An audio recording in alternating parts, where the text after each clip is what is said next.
요한복음 5장은 요한복음에 나오는 7가지 표적 중에 세 번째 표적입니다.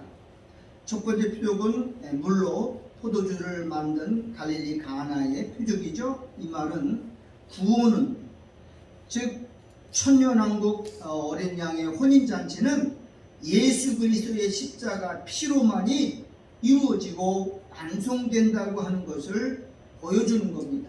구약교회는 포도주가 없어졌어요. 떨어졌어요. 그래서 예수님이 신약교회에서 제일 먼저 한 것은 포도주로, 물로 포도주를 만드는 기적을 통해서 예수의 보혈만이 참된 행복과 구원과 하나님의 뜻이 이루어진다고 하는 사실을 보여주고 있습니다. 두 번째 표적이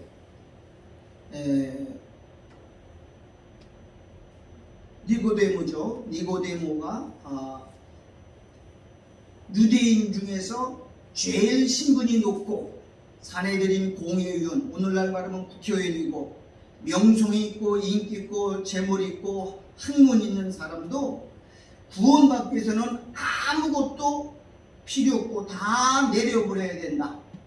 오직 예수만이 구원이다라고 하는 것을 보여주기 위해서 네가 가지고 다 포기하고 다 버리고 거듭내야 된다고 하는 사실을 니고데모를 통해서 알려줬습니다. 지난번에는 우리 세 번째 사마리아 여자도 말했죠. 사마리아 여자가 어떻게 구원받았어요? 가장 비천하고 사람들에게 손가락질 당하고 버림받았던 그 여자도 예수님의 은혜로만 구원받았다고 하는 사실을 말해주고 있습니다. 자, 오늘은 세 번째 표적이죠. 오늘 본문 1절에 보면 5장 1절에 이렇게 나옵니다. 그 후에 유대인의 명절이 있어 예수께서 예루살렘에 올라가시니라. 예루살렘에 있는 양문 곁에 우리말로 베데스다라 하는 곳이 있는데 거기에 행각 5이 있고 그랬어요. 예루살렘 성 안에는 문이 12문이 있죠. 우리나라 한양에도 옛날에 4대문이 있어요. 동대문, 서대문, 남대문, 서소문, 그 다음에 조그만 쪽문 있죠. 시체들 만날 시구문이 있고 쓰레기 버리는 문도 있는 것처럼 예루살렘 성 안에 들어가는 문 12문이 있어요. 첫 번째가 양문, 어문, 옛문, 골짜기문, 샘문, 마문, 그 다음에 동문, 한밑간문 이런 문이 있는데 첫 번째 문이 뭐냐? 양의 문이에요. 양문을 오늘 거기 이렇게 나오죠. 베데스다라고 하는 연못이 있어요. 이스라엘 땅에 가면 아주 굉장히 크진 않지만 우리나라 목욕탕보다 조금 큰 연못이 있습니다. 베데스다라고 하는 말은 은혜의 집, 국률의 집 또는 자비의 집이라는 뜻을 가지고 있어요. 무슨 말이죠? 교회란 말이죠. 구약 교회의 모형을 보여주는 베데스다 연못이 구약 교회의 모형을 보여주고 있어요. 그런데 그 전설이 하나 있는데 이 베데스다 연못 안에는 가끔 천사가 내려서 물을 동하게 해요. 그러니까는 밑에 온천이 있는데 온천 물이 끌어올리면서 물이 보글보글 끓으면서 물이 요동치면 그때는 어떤 병에 걸렸든지 제일 먼저 들어가는 사람이 다 낫는다는 전설이 있었어요. 그래서 이 베데스다 연못 주변에는 수많은 병자들이 항상 대기하고 있어요. 여러분, 구원은 인간의 노력에 의해서 이루어지는 게 아닙니다. 여러분, 은혜의 집, 자비의 집에 거기서 수많은 사람들이 병 고침을 받고 있어 지금 뭐 하고 있는 거예요? 기다리고 있는 거예요. 뭐 얻으려고? 은혜를 얻으려고, 자비를 얻으려고, 국률을 입으려고 있는데, 근데 국률은 거저주는 거잖아요. 은혜는 거저주는 것이고 공짜로 주는 것인데 거기 가서 하루 종일 기다리는 거예요. 뭐 얻으려고? 은혜를 얻으려고. 그런데 은혜는 거저주는 건데 문제는 뭐냐면 거기 모인 사람들이 세 종류로 표현되어 있어요. 자, 3절을 보겠습니다. 그 안에 그러니까 베데스다 연못 그 주변입니다. 그 주변에 많은 병자들이 몰려 있어요. 근데 세 종류만 언급됐어요. 첫째는 소경, 두 번째는 쩔뚝발이, 세 번째는 혈기 마른 자들이 누워 물의 동함을 기다리니 그랬어요. 수많은 거기에는 간질병도 왔고 피부병도 왔고 암 있는 사람도 왔고 다 왔는데 다 거절하고 세 종류의 사람들이 모여 있는 거예요. 뭐를 얻으려고? 구원 얻으려고. 그런데 문제는요. 자, 첫 번째 소경. 소경이 물이 동함을 볼 수 있나요, 없나요? 못 보죠. 아니 눈으로 봐야 물이 동할 때 들어가는데 있으나 안 나온 거예요. 아니 소경이 거기 하루 종일 기다려봐야 물 동함을 어떻게 알아요? 두 번째는 절뚝발이. 아니 들어가고 싶어도 빨리 들어 남들보다 더 빨리 한 발짝 먼저 들어가야 하는데 절뚝발이가 어떻게 달릴 수가 있고 뛰어갈 수 있어요? 이건 불가능하다는 거예요. 구원은 인간의 노력이나 인간의 열심이나 인간의 수고에 의해서 이루어질 수 없다는 것을 보여주는 거죠. 세 번째가 누구예요? 혈기 마른 자. 혈기 마른 사람은 다른 성경 번역에 영어 성경에는 중풍병자, 손발이 마비된 사람이에요. 아니 두 발이 멀쩡하고 손발이 다 있어도 들어갈까 말까 하는데 중풍병자가 어떻게 거기 그 물의 동함을 알고 뛰어들어가요? 얘네들은 10년이 아니라 100년을 기다려도 도저히 고칠 수 없는 환경에 놓여 있는 겁니다. 이건 뭘 말하는 거냐? 구약 율법교회는 아무리 인간의 노력으로 인간의 수고와 열심과 희생을 통해서라도 절대로 구원을 얻을 수 없다고 하는 사실을 우리에게 정확히 보여주고 있는 겁니다. 여러분 구원이 인간의 노력으로 따낼 수 있는 건가요? 아니죠. 하나님의 전적인 은혜입니다. 여러분 구원은 인간의 노력에서 따지는 거 아니에요. 여러분이 인간의 행위나 노력에 의해서 우리가 선택된 게 아니고 창세 전에 우리가 어떤 행위나 어떤 조건도 없을 때 하나님은 우리를 일방적으로 선택하시는 거예요. 구원은 인간의 노력에서 되는 게 아니고 완전히 하나님의 절대적인 주권에 의해서 이루어지는 것임을 우리가 알아야 됩니다. 거기에 누가 있었냐? 38년 된 병자가 있었다라고 말해요. 성경은 왜 특별히 그냥 오래된 병이라 그러지 않고 38년 된 병자가 있느냐 하는 것을 주목해 봐야 됩니다. 자, 신명기 2장 13절부터 15절 제가 읽을 때 따라오시오. 이제 너희는 일어나서 세렛 시내를 건너가라 하시기로 우리가 세렛 시내를 건넜으니 가데스 바네아에서 떠나 세렛 시내를 건너기까지 몇 년입니까? 38년 동안이라. 이때는 그 시대 모든 군인들이 여호와께서 그들에게 맹세하신 대로 진중에서 다 멸절되었나니 여호와께서 손으로 그들을 치사 진중에서 멸하신 거로 필경은 다 멸절되었느니라. 자, 여기도 38년 동안이라는 말이 나오죠. 이스라엘 백성들이 애굽에서 노예 생활하고 종살이하고 있을 때 어린 양이 양피를 잡아 애굽에서 출입해서 구원받았어요. 그리고 가나안 땅에 들어가기 전에 가데스 바네아에 와가지고 거기 2년 동안 거기 왔거든요. 근데 가데스 바네아에서 정탐꾼을 12명 뽑아서 가나안 땅에 보냈어요. 가서 정탐하고 와라. 우리가 들어갈 수 있는가 없는가 그랬는데 갔다 와서 보고가 뭐예요? 여러분 가나안 땅은 인간의 노력에 의해서 얻어지는 게 아니고 하나님의 약속에 의해서 하나님이 주어진 땅이에요. 거저 주어진 땅이에요. 너 들어가라 내가 주겠다고 약속한 거예요. 아브라함에게 맹세했고 이삭에게 맹세했고 야곱에게 맹세 주기를 약속한데 그냥 가기만 하면 되는데 하도 그놈들이 의심이 많고 하나님을 불신하고 하나님을 의존하지 못하고 그거를 자기의 힘으로 싸워서 얻을 수 있을까라고 정탐을 갔던 거예요.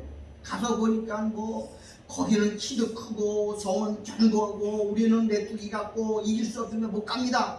그래서 거기서 하나님의 화가 내서 너희들 거기 못 들어간다. 그리고 38년 동안 광야에서 뺑뺑 돌려서 40년 동안 고생시킨 곳이 바로 뭐냐? 가데스 바네아예요.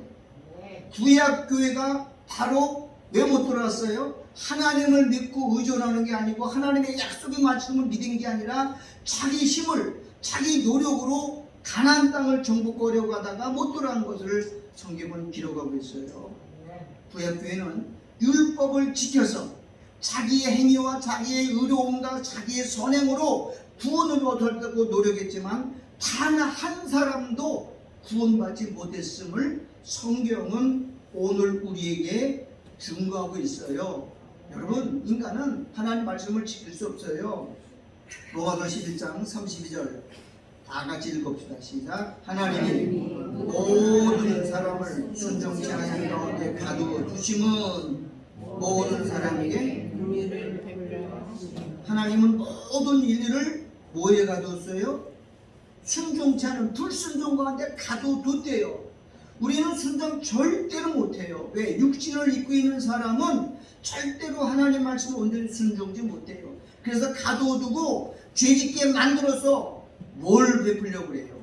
긍휼과 은혜를 베풀려고 만들었는데 인간들은 자기 힘으로 선악과를 따먹어서 하나님처럼 되려고 하고 하나님처럼 우리 인간이 나아가려고 하다가 망한 게 구약시대 아닙니까?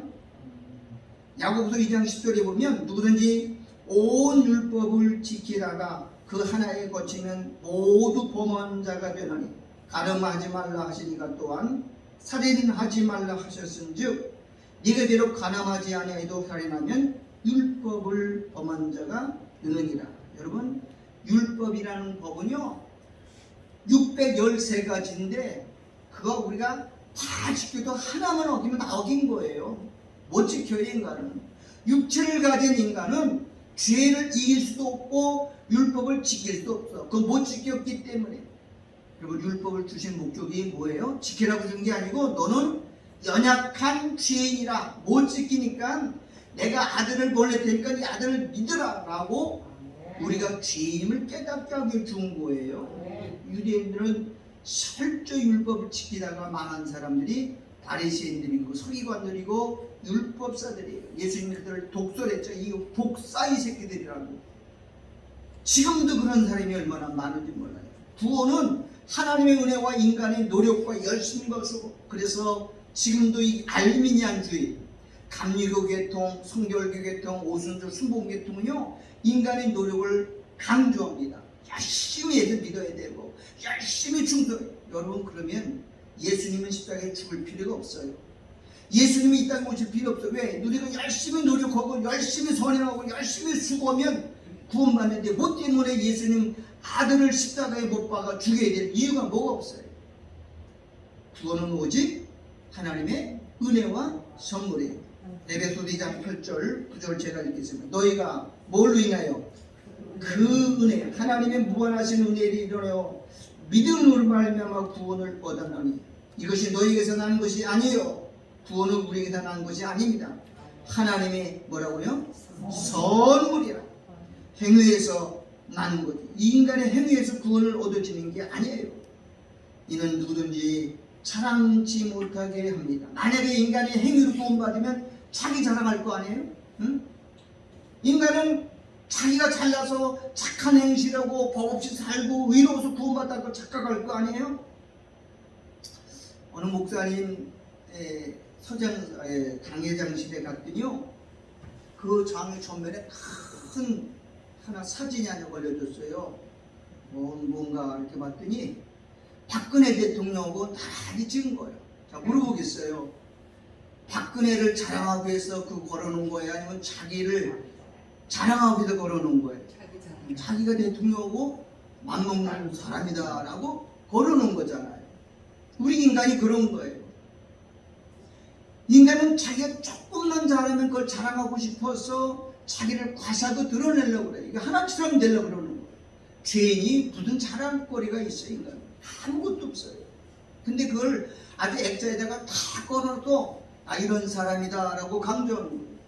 여러분, 그거는 우리도 마찬가지예요. 우리는 아무것도 아니고 찌끄리고 버러지 같고 구더기 같고 하루살기 같고 지렁이 같다고 성경은 말하잖아. 너희는 의지할 게 아무것도 없다는 거예요.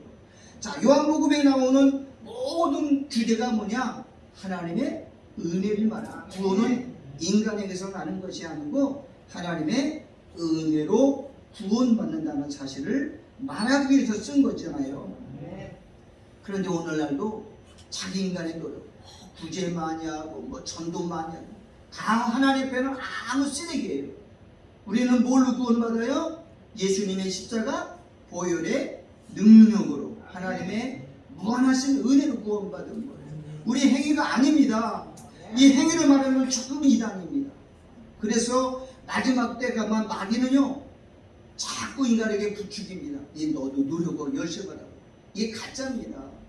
그럼 예수는 죽었잖아요. 응? 인간은 자기의 공로가 드러나는 걸 좋아합니다. 그래서 인간이 어떻게 하나님의 공로에다가 자기의 노력을 보태려고 그래요. 이게 알미니안주의예요. 그러다가 망하는 거예요. 요한복음 9장 22절 볼게요. 그 부모가 여기 날 때부터 소경된 자를 고쳐줬는데 이 유대인들이 그 아들에게 가서 너 누가 눈 뜨게 했냐 그랬더니 예수가 그랬다. 그러니까는 그 말을 안 믿고 부모에게 찾아갔어요. 그 부모가 이렇게 말한 것은 이미 유대인들이 누구든지 예수를 그리스도로 시인하는 자는 출교하기로 교례했으므로 저희를 무서워함이라. 여기 유대인이란 말이 나오죠. 유대인. 요한복음에는 성경에서 제일 많이 나오는 단어가 유대인이에요. 유대인. 그러니까 유대인들은 누구를 말하느냐? 예수 그리스도를 거절하고 자기의 행위와 자기의 선행을 나타내는 사람을, 즉 바리새인, 서기관, 제사장들, 대제사장들, 율법사들을 지칭하는 말을 유대인이라고 말해요. 분명히 날 때부터 소경된 사람도 유대인이고 부모도 유대인인데 그 부모를 여기서는 유대인이라고 하고, 유대인들이 누구든지 예수를 지난 자는 출교하기로 교례했으면 저희를 무서워하니라. 그렇게 말하고 있어요. 지금도 인간의 행위를 강조합니다. 그래서 이 감리교 계통에서는 자꾸 사람을 노력시켜요. 막 전도하게 만들고 사람들을 막. 자, 여기 베데스다 연고되어 있는 사람들이 밤에 잘 수 있어요, 없어요? 쳐야죠. 밤에 물이 동하면 못 보잖아요. 응? 한눈 팔 수 있어요? 못 보죠. 한눈 파는 순간에 와서 물이 동하면 못 들어가잖아요. 한눈 팔 수도 없고 밤에 철야해야 되죠. 지금 거기 얼마나 피곤하고 얼마나 힘들고. 여러분, 인간의 노력 속으로는 아무 대가가 없다고 하는 사실을 지금 요한은 구약교회의 잘못됨을 지금 고발하고 있습니다.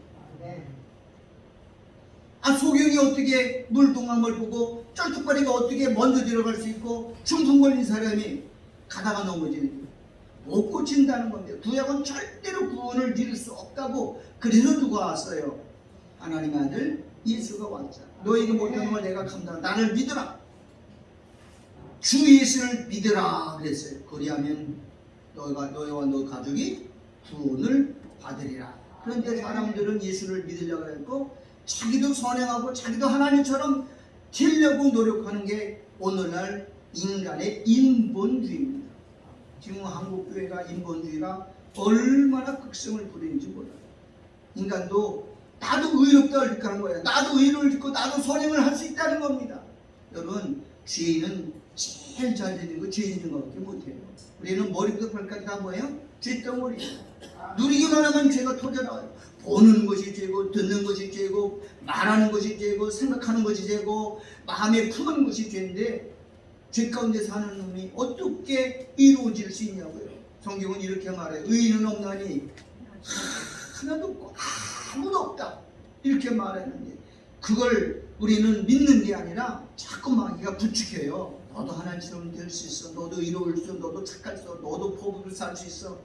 여러분, 우리가 죄질하는 말이 아니라 우리 인간은 죄를 안 지려고 노력해도 죄를 질 수밖에 없는 거예요. 그래서 예수 믿는 거예요. 안 되니까. 그런데 많은 사람들이 이게 잘못된 길로 가고 있어요. 예수님이 왜 왔어요? 죄인을 건지러 왔잖아요. 요한복음 5장 17절 제가 읽겠습니다. 예수께서 저에게 이르시되 내 아버지께서 지금까지 일하시니 나도 일한다. 여러분, 하나님이 언제부터 일하셨어요? 하나님은 여태 동안 세상을 아름답게 당신의 계획과 설계대로 다 완성하시고 제7일날 안식하셨잖아요. 근데 언제부터 일했어요? 아담이 선악과를 따먹고 죽음이 온 후부터 하나님은 다시 일하기 시작했어요. 왜? 하나님은 죽지 않도록 영생하도록 살고 생명과를 에덴 동산에 만들어놨는데 생명과는 안 먹고 먹지 말라고 설날 먼저 죽었기 때문에 살리기 위해서 다시 일을 했어요. 그 일이 하는 일이 뭐냐? 예수를 이 땅에 보낸 거예요. 뭐 없애려고?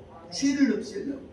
그래서 예수님 와서 뭐 하는 일을 하셨어요? 죄를 없애는 일을 하기 위해서 죄를 지어갔죠. 회개하라, 천국이 가까웠다라고 말한 거예요. 그래서 아버지께서 일해야 되는데 아버지 대신 누가 와서 일을 하느냐? 예수가 와서 일하는 거예요.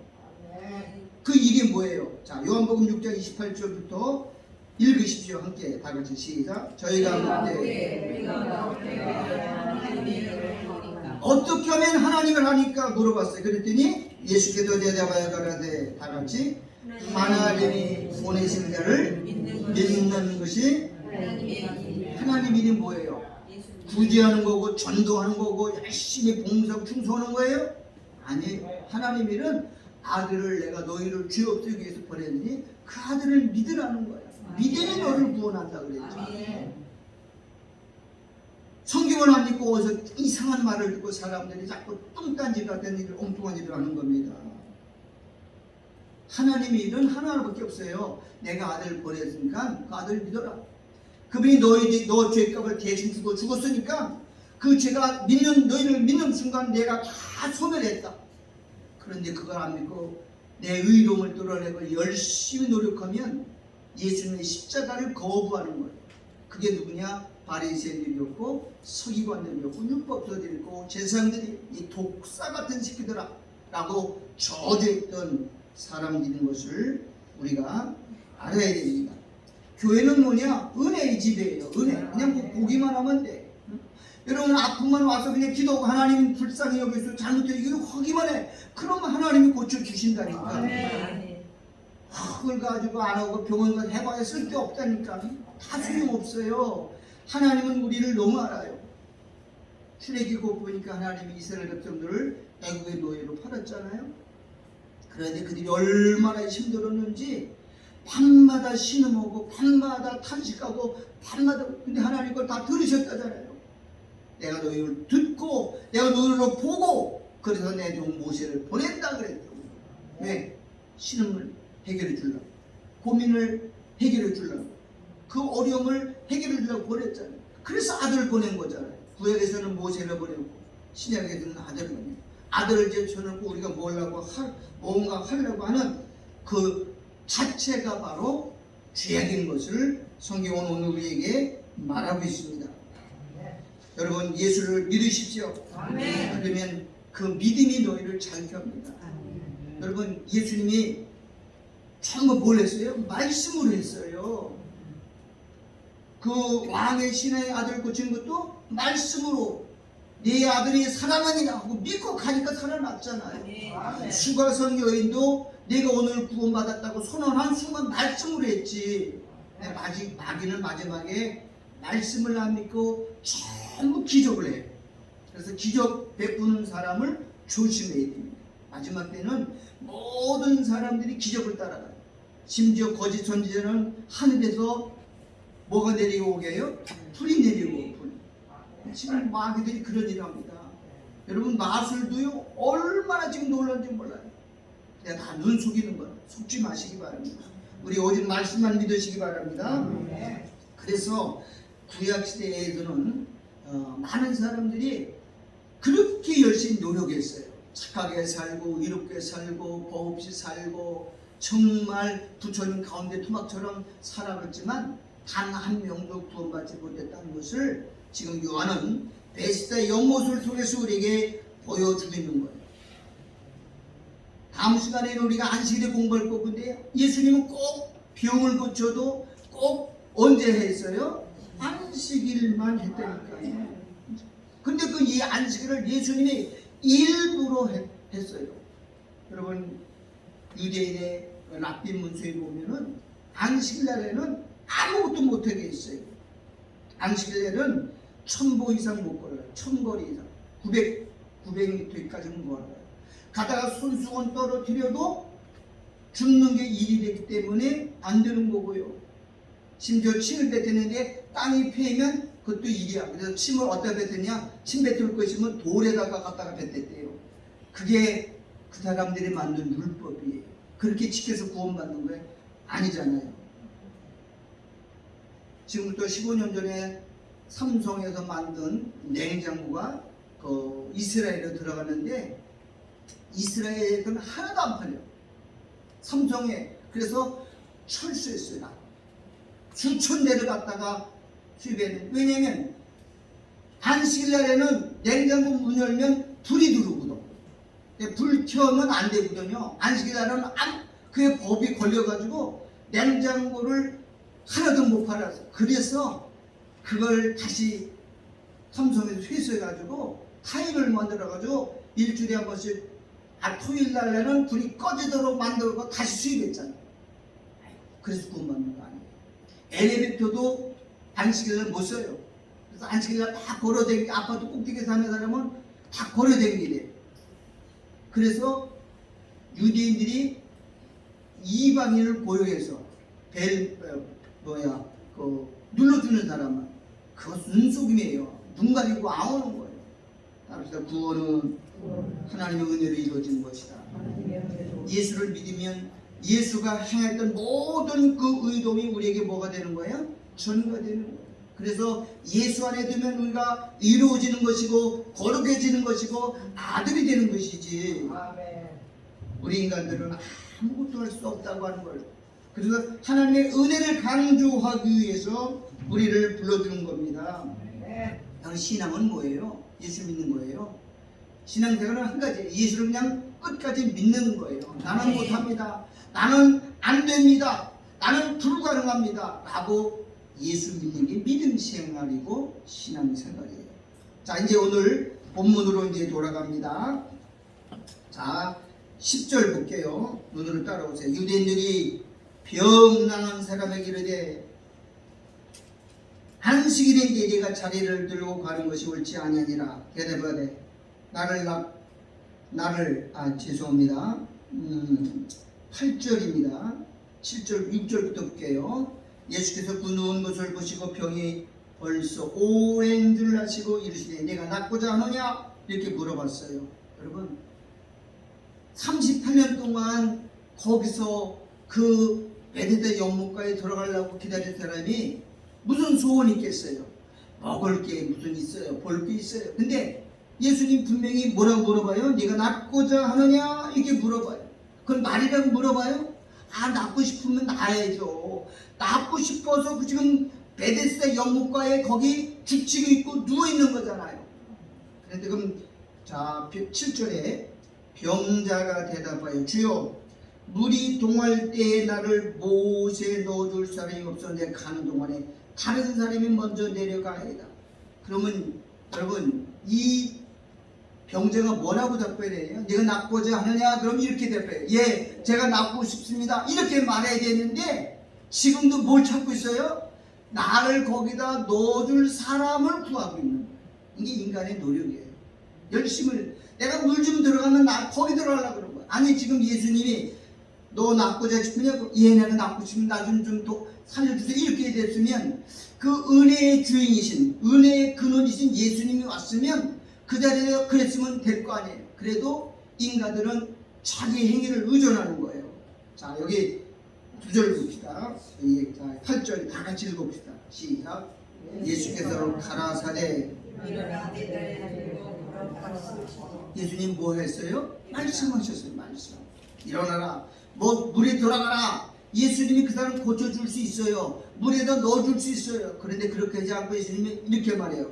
네 자리를 들고 걸어가라 그랬잖아요. 아멘. 네, 예수님은 은혜의 주인이세요. 그분은 안식의 주인이세요. 아멘. 평강의 주인이세요. 모든 문제 해결자예요. 그분 앞에는 그냥 살려주세요라고 하면 되는데 11절 대답하되 나를 낫게 한 그가 자리를 들고 걸어가는데 저희가 묻되 너더러 자리를 들고 걸어간 사람이 누구냐 하되 고침을 받은 사람이 그가 누구신지 알지 못하니 이는 거기 사람이 많으므로 그 사람이 이미 피하셨음이라. 예수님은 그 사람을 고쳐주고 또 떠나버렸어요. 자, 그러면 생각해 볼게요. 거기에 수많은 사람들이 진짜 우리나라 말로 수백 명이 모여서 기다리는데 왜 그 사람 한 사람만 고쳐주고 예수님 떠나시죠? 다른 사람 다 고쳐야 될 거예요. 중풍병자도 있고 안진병이 있고 소경이 있는데 왜 다 그 사람들은 예민하고 왜 38년 된 병자 한 사람만 고쳐주느냐? 다른 사람이 생각할 때는 얼마나 괘씸해요.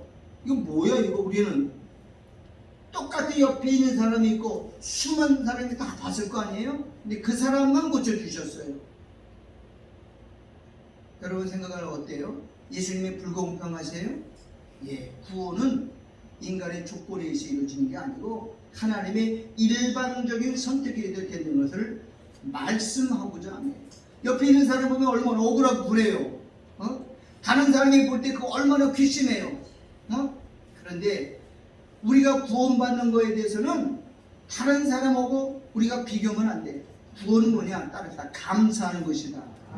나 같은 사람, 구원받을 수 없는 사람이 나를 구원받은 사실에 대해서 감사하는 것이 신앙생활이에요. 그 수많은 거기 병자도 소경도 있고 쩔뚝발이도 있고 피병 환자도 있고 진짜 소경도 있고 귀머거리 있고 다 많잖아. 수많은 사람이 있는데 그 사람 다 거절하고 딱 한 사람은 보였어.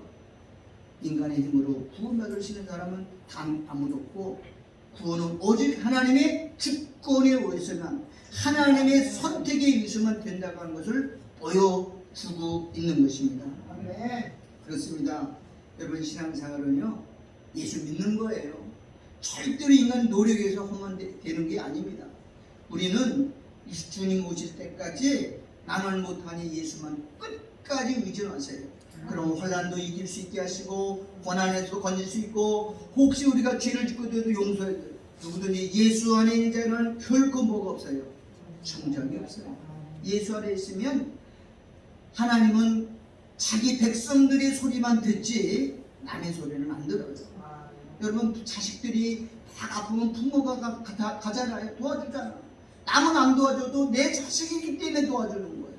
예수님이 우리를 위해서 필요했기 때문에 아프면 들으시는 거예요. 아멘. 어저께 우리 상종교 기도하는데 신방했는데 사실 어제 내가 올 수 있는 형편이 아니에요. 이미 다 돈 걷어가지고 차를 빌려놓고 그 하기로 했는데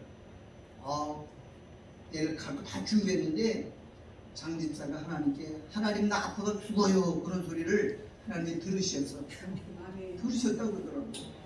보내는 거예요. 하나님이 들으시니까 보내는 거죠. 우리의 작은 신음소리 주님 들으셔요. 내가 참 아픔도 들으셔요. 그리고 와서 고치잖아요. 여러분 우리 하나님은 우리를 절대로 포기하지 못해요. 왜? 당신의 생명과 맞받고 없기 때문에 절대로 포기하지 못해요. 여러분 아파도 다른 데 가지 마세요. 하나님 나 아파요 좀 도와주세요 고쳐주세요 그러면요 하나님 들으셔요.